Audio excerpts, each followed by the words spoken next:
Welcome, my friends, to a place where we share inspiration and positivity. Welcome to our video on MF Global. We're thrilled to have you here.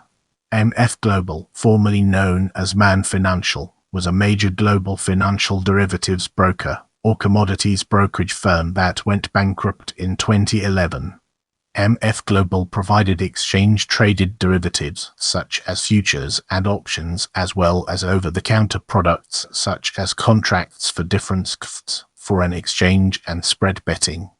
MF Global Inc., its broker-dealer subsidiary, was a primary dealer in United States Treasury securities.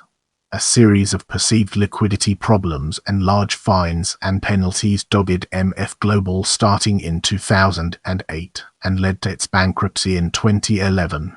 In 2011, MF Global faced major pressures to its liquidity over several months. Some analysts and financial commentators indicate that MF Global probably experienced a number of trading days in 2011 during which the firm's bets on sovereign debt would have required the use of customer funds to meet capital requirements, thereby maintaining operating funds and possibly overall solvency. A large part of these pressures on MF Global were a result of the firm's involvement in a significant number of repurchase agreements. Many of these repo agreements were conducted off their balance sheet. Also, MF Global made a $6.30 billion investment on its own behalf in bonds of some of Europe's most indebted nations. Failure of those and other repo positions contributed to the massive liquidity crisis at the firm. MF Global experienced a meltdown of its financial condition, caused by improper transfers of over $891 million from customer accounts to MF broker-dealer account to cover losses created by trading losses. On October 31, 2011, MF Global executives admitted that transfer of $700 million from customer accounts to the broker-dealer and a loan of $175 million in customer funds to MF Global's UK subsidiary to cover or mask liquidity shortfalls at the company occurred on October 28, 2011. MF could not repay these monies with its own funds. Improper commingling or mixing of company and client funds took place for days before the illicit transfer and loans, and perhaps for many other days earlier in the year. According to the New York Times, MF Global dipped again and again into customer funds to meet the demands, perhaps beginning as early as August 2011. MF Global declared bankruptcy on October 31, 2011. And the company was liquidated beginning in November 2011. The trustee liquidating the company said that the losses incurred by customers of MF Global stood at $1.60 billion at April 2012. In January 2013, a judge approved a settlement that would return 93% of customers' investments, with the prospect of additional payouts from the company's general estate. In December 2014, MF Global Holdings settled a U.S. government lawsuit, agreeing to pay $1.20 billion in restitution and a $100 million fine for customer losses tied to the company's 2011 collapse. The time has come to unravel the secrets behind origins and gain a deeper understanding. MF Global traces its roots to the sugar trading business started by James Mann in England in 1783, which evolved into broader commodities trading before its later transformation into a financial services business during the years focused on commodity futures trading. In this section, we'll be exploring the years growth diversification.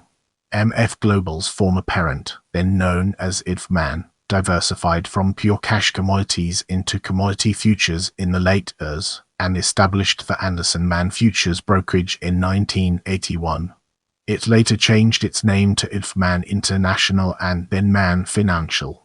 IFMAN operated as a partnership through to the years, when it started an international expansion which, by 1983, increased its staff 650 employees. IFMAN listed on the London Stock Exchange in 1994, changing its name to Man Group in 2000.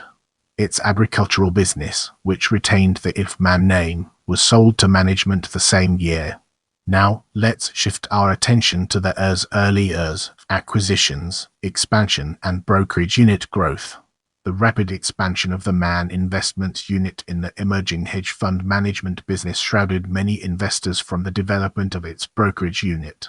Man Financial embarked on a series of acquisitions which expanded its product capability and geographic reach, starting in 1989 with the purchase of the Chicago-based GNP Commodities, and including well-known industry names such as Delderman, Tullett and Tokyo Futures, First American Discount Corp., Australia's Ord Minnett and GNI. Moving on to the next segment, we have 2002-2007 acquisitions of a trading platform, client assets. The 2002 purchase of GNI was the largest of these and gave Man Financial access to the then growing contract for difference market and niche trading platform GNI Touch. However, in 2005 Man Financial made its largest deal with the transformative $323 million acquisition of client assets and accounts from entities of repo, following the U.S. Financial Services Group's collapse in late 2005. The repo deal followed a hotly contested auction with Cerberus Capital, the private equity group, and boosted Man Financial's scale in retail and institutional business. In the next portion, we'll be immersing ourselves in the realm of 2007 spin-off and going public and examining its broader implications.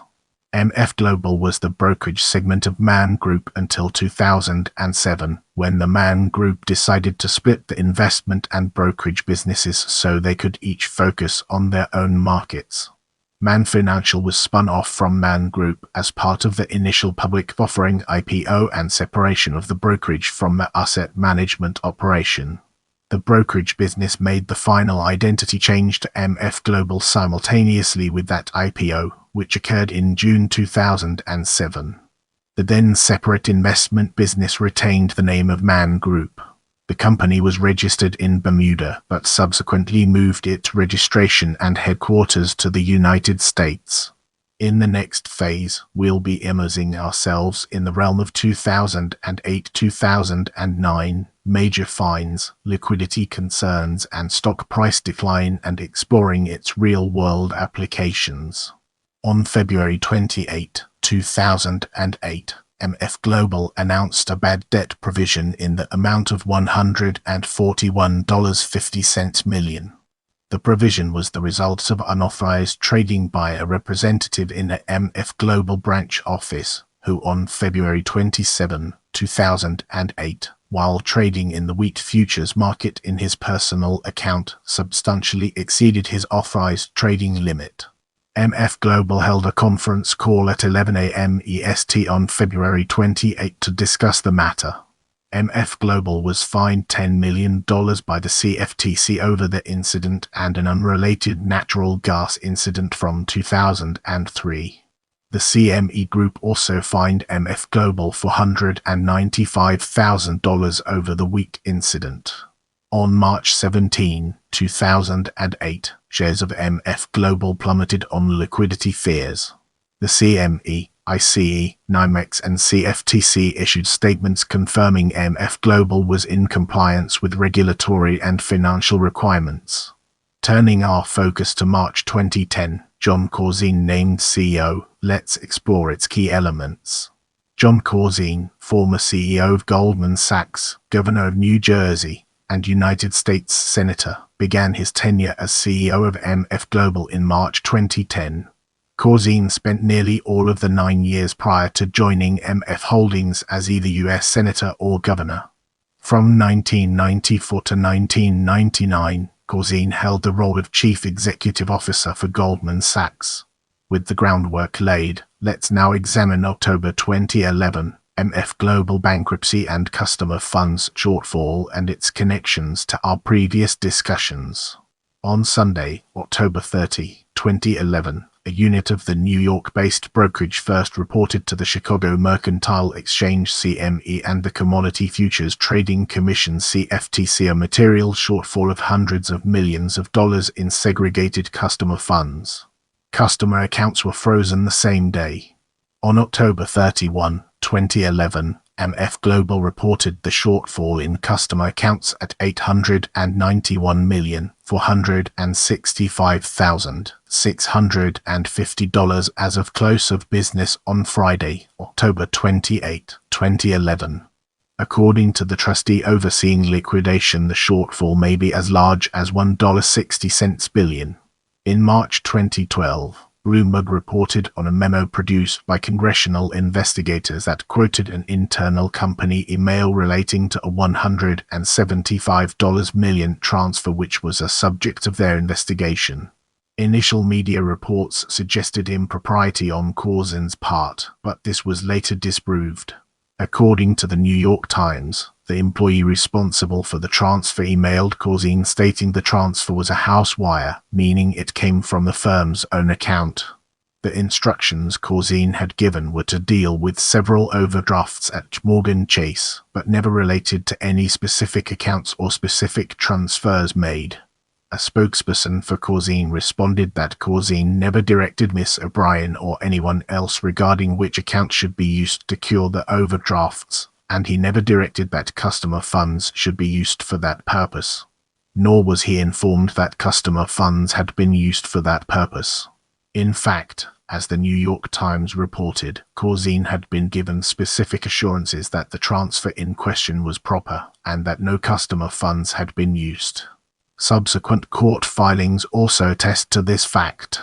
On November 5, 2013, the New York Times reported that MF Global customers would likely recover 100% of their funds. A spokesman for Corzine said Mr. Corzine is very pleased that all customers will receive a full recovery. This is a great outcome, which has been anticipated for many months. Customers have since received distributions making them whole. Get ready for an exciting exploration as we unravel the mysteries of repurchase agreements used extensively by brokerage. The brokerage used a large number of complex and controversial repurchase agreements or repos for funding and for leveraging profit, many off their balance sheet. Some of these complex repos have been described as a wrong-way $6.30 billion bet MF Global made on its own behalf on bonds of some of Europe's most indebted nations. Failure of the repo positions helped cause the liquidity crisis at the firm. The sudden disappearance of so much liquidity may indicate a scandal and crisis related to the widespread practice among US and UK brokers of repoification of customer collateral. Get ready to immerse yourself in the world of bankruptcy protection sought as we examine its impact and relevance. On October 25, 2011, MF Global reported a $191.60 million quarterly loss as a result of trading on European government bonds. In response, Moody's and Fitch cut the company's credit rankings to junk. Corzine was working to find a buyer, according to several reports. The firm's board met through the weekend of October 29 and October 30 in New York to consider options, including a sale to avert failure, according to a person with direct knowledge of the situation. It was stopped from doing new business with the New York Fed until it showed it was able to fulfill its responsibilities as a primary dealer, according to a statement on the regulator's website. Trading in MF Global's stock was halted. On Monday, October 31, 2011, MF Global filed for Chapter 11 bankruptcy. This became the 8th largest bankruptcy protection filing in the history of the United States to that time.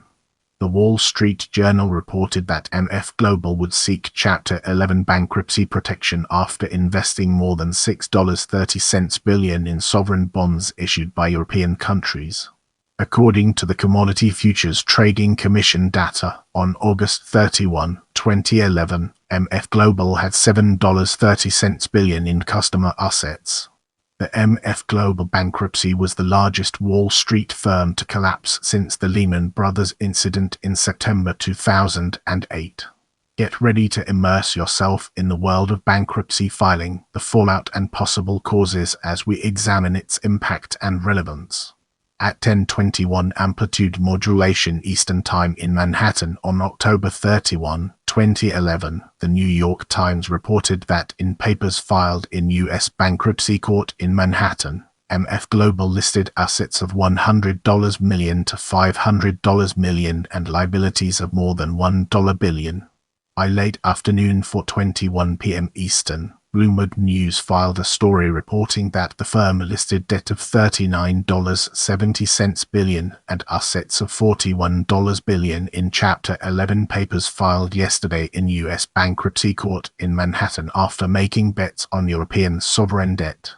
MF Global filed for bankruptcy protection because of heavy purchases of sovereign debt from some mired in the European debt crisis, including Ireland, Italy, Portugal, and Spain.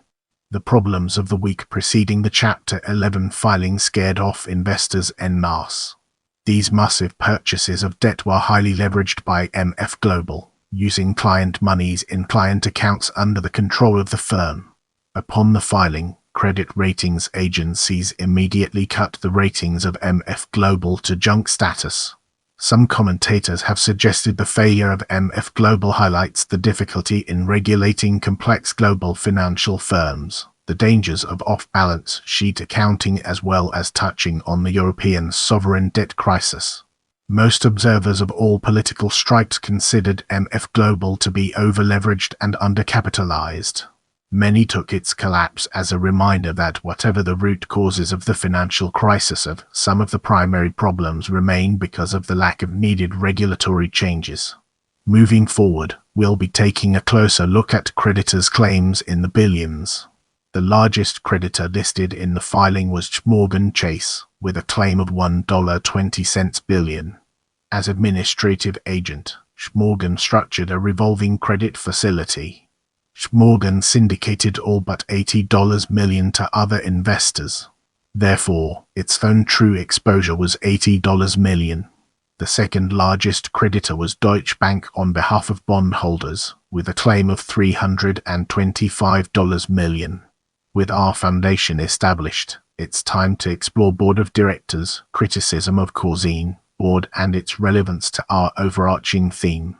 At the time of its bankruptcy filing, its board of directors included Jan South, Corzine, Chairman and Chief Executive Officer David P. Bolger, independent member, formerly with Chicago 2016 and Aon Corporation Eileen South, Fusco, attorney and CPA, formerly with Deloitte and Touche David Gelber, independent member, formerly with ICAP plc, Citibank NA, Chemical Bank and HSBC Martin J. G. Glynn, independent member, former CEO of HSBC Edward L. Goldberg, founder of Longview Investments, formerly with Merrill Lynch David I. Shemis, managing director at J.C. Flowers and Company, and Robert South Sloan, founder and managing partner of Partners New York, formerly with Credit Suisse and Lehman Brothers. In the immediate wake of the bankruptcy, Corzine and the board were criticized in the financial press for their apparent non-awareness of the company's condition in the immediate lead-up to the event and their apparent inabilities to manage the risk the company had assumed. Let's now shift gears and explore naming of bankruptcy trustees controversy through a critical lens, uncovering its strengths and weaknesses. Former Federal Bureau of Investigation Director and Federal Judge Louis J. Freeh was named trustee for the MF Global Holding Company MF Global Holdings Limited bankruptcy case on November 25, 2011. This appointment was made just 4 days after Freeh was named to head the investigation for Penn State University trustees of the Penn State sex abuse scandal. For the MF Global bankruptcy case, Freeh was appointed by U.S. Trustee Tracy Hope Davis, working under the authority of U.S. Bankruptcy Court Judge Martin Glenn. Louis Freeh came under criticism following his appointment as MF Global Holdings bankruptcy trustee from politicians, commentators and former federal officials for trying to capitalize on cases such as MF Global and the Penn State sex abuse scandal, despite a federal career of his own that was fraught with controversy. Other experts and observers, however, found Freeh to be eminently qualified and an excellent choice for trustee. These individuals expressed confidence that Freeh and his team could sort through the financial mess at MF Global, find the best possible legal resolutions to suggest and retrieve as much money for clients as possible. Separately, James Giddens was named the trustee of the primary MF Global Holdings subsidiary, MF Global Inc. The broker-dealer. Let's transition to auditors subpoenaed for clients' assets information and uncover its significance. U.S. regulators subpoenaed MF Global's auditor, PricewaterhouseCoopers LLP, for information on the segregation of assets belonging to clients trading on U.S. commodity exchanges. Prepare yourself for an in-depth analysis of employees fired without severance pay in this section. The Bankruptcy Trustee's Office charged with liquidating MF Global fired 1,066 employees of the broker-dealer subsidiary on November 11, 2011. The terminated employees did not receive any bonuses, deferred compensation, or severance pay. The trustee's office confirmed that about 200 employees were hired back to assist in the liquidation process, including processing bankruptcy claims and wrapping up necessary business activities. In the following segment, we'll be examining SEC-reviewed debt sales for insider trading fraud in greater detail. In addition to other investigatory work, U.S. Securities and Exchange Commission also reviewed trades in MF Global Holdings Limited MF convertible bonds to determine whether some investors sold the debt based on confidential information before the firm's demise. In the following section, we'll be immersing ourselves in the captivating world of bankruptcy trustee. Regulators investigate missing client funds. Clearly, client or customer accounts were misused to try to cover the bet made on European sovereign debt. Beginning in November 2011, MF Global was investigated by regulators for money missing from client accounts. The shortfall in client accounts at MF Global Holdings Limited was thought to be around $1.20 billion as of late November 2011, according to the trustee liquidating the company. As the trustees and liquidators continued their work in early 2012, they indicated that the total amount owed to clients was substantially higher. Rolling Stone reported in April 2012 that the number stands at $1.60 billion, and that nobody disputes the fact that MF Global officials dipped into customer accounts and took customer money. US and UK investors continued waiting to see if and when they would be repaid for the misuse of their client account monies. However, because repoification is not allowed in Canada, the Canadian customers of MF Global were able to recover all their funds within 10 days. Let's now turn our attention to settlements and uncover the fascinating insights it brings to the table. With, among other sources of cash, Corzine and other former MF Global executives in 2016 reaching a $132 million settlement with a trustee liquidating the company on behalf of creditors, and, in 2015, executives having reached a $64.50 million settlement of separate investor litigation, portions of which were covered by insurance. All customers as of 2014 and other claims on MF were settled. Brace yourself for an enlightening exploration of Corzine's possible role in the firm's collapse as we dive into its profound implications. Some prominent financial industry executives, journalists, regulators, politicians, and some MF Global clients laid the blame for the demise squarely, and primarily, at Corzine's feet. On the day of MF Global's bankruptcy, a Bloomberg reporter wrote John Corzine's risk appetite helped destroy his firm. It also provided an object lesson for Paul Volcker's campaign against proprietary trading on Wall Street.